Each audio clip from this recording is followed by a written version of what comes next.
Vamos para mais um caso cirúrgico desafiador em glaucoma e catarata.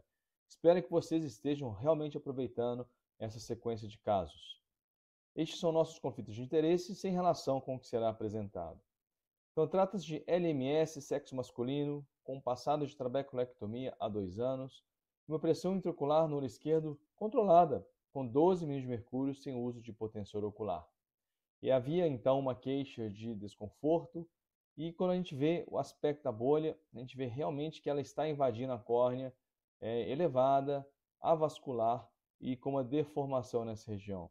Isso se dá o nome de bolha disestésica e traz um certo desconforto, uma sensação de corpo estranho no paciente e muitas vezes até um embaçamento visual. Então, nessa cirurgia, a gente fez a corneopexia, vou mostrar para vocês. É muito tranquilo de fazer a dissecção dessa bolha, uma delaminação. É muito importante retirar todo esse tecido para não deixar um leucoma. E muitas vezes ela é resolutiva. No nosso curso de trabeculectomia, que chegará em breve, nós mostraremos a resolução de vários desses casos. E quando você corta isso aqui, curiosamente não vem saido. Então, se a gente corta aqui de uma maneira linear, não tem saido. Então, a gente poderia ter terminado esse caso aqui, estaria ótimo, sem vazamento, vamos para casa.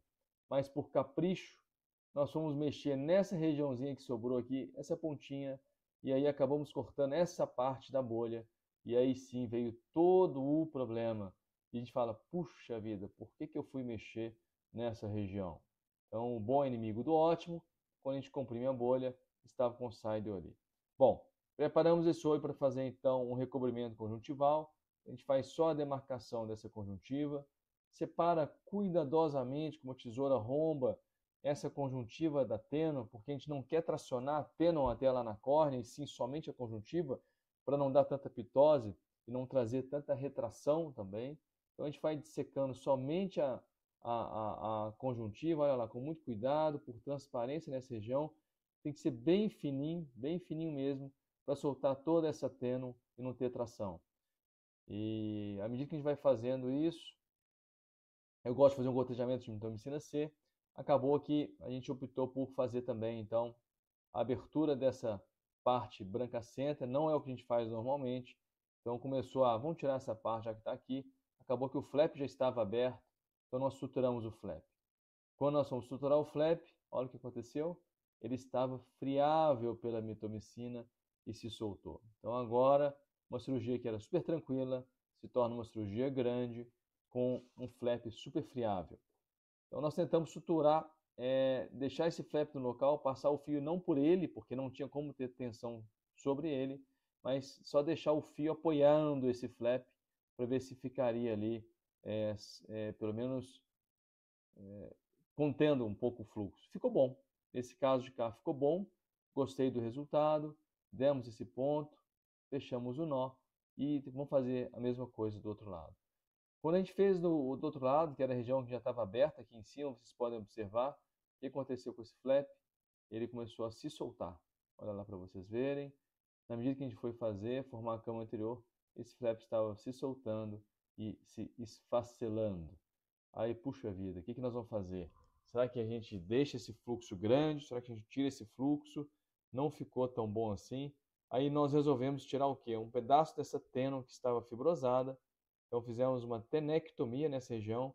Olha que tecido grosso que estava aí, de fibrose mesmo, pós-trabeculectomia. E utilizamos essa tênon para fazer então o recobrimento desse flap. Ao invés de tirar uma esclera doadora que nós não tínhamos, nós fizemos aí então um recobrimento com essa tênon espessa, para vocês verem como que ficou depois, amputando esses pontos nos 4 pontos, nos 4 eixos cardinais. A gente está ali ancorando, desculpa, essa tênon nessa esclera e realmente protegendo essa região. Aparentemente ficou muito bom, a gente conseguiu realmente cobrir isso aí com pouco fluxo, com o próprio tecido do paciente e sem precisar de esclera doadora. Lembrando, nem sempre a gente vai ter uma tênon tão espessa assim para que a gente possa fazer esse recobrimento. E daí sim nós fechamos a conjuntiva e seguimos. Esse então foi o aspecto final. essa conjuntiva já estava solta da teno, então ela acaba vindo com muita facilidade. Importante nesses casos soltar a corneopexia, porque senão o olho fica muito jogado para baixo e a tensão fica muito grande. O aspecto final da cirurgia, apesar de tudo, ficou bem razoável. Caso desafiador, né? Quem foi mexer demais na conjuntiva acabou abrindo a conjuntiva, tendo vazamento.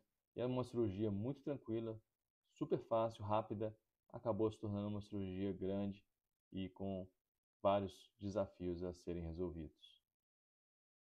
A gente está ali formando a câmera para testar.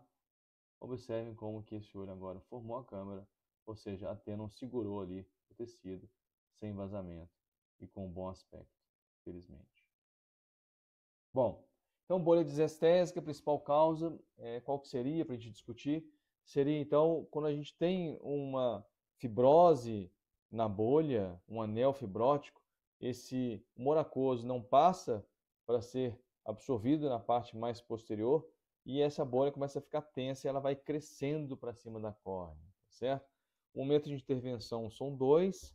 Um é quando a gente começa a ter um vazamento, seja um Seidel espontâneo ou um Seidel por capilaridade, porque tem risco de endoftalmite. E, logicamente, quando o paciente tem queixas ou a gente tem piora da visão com embaçamento. É sempre importante, então fica a lição, acho que, do caso. Quando for intervir num caso como esse, tenha em mãos uma esclera doadora, tá certo? E não deixe de fazer agulhamento. Por quê? Porque se você faz a retirada dessa bolha desestésica e não faz o agulhamento posterior, essa tensão do anel fibrótico posterior continua grande. Então essa bolha cresce de novo e invade a córnea. Então, o que você tem que fazer? O agulhamento aqui para diminuir essa pressão posterior e a bolha não invadir a córnea. Ok? Então fica aí a dica, porque nem sempre nós vamos ter a sorte de ter uma tena tão espessa e nem sempre a gente vai conseguir resolver da maneira que foi. Então, aguardo vocês aí no nosso próximo caso que está por vir. Um forte abraço, até a próxima.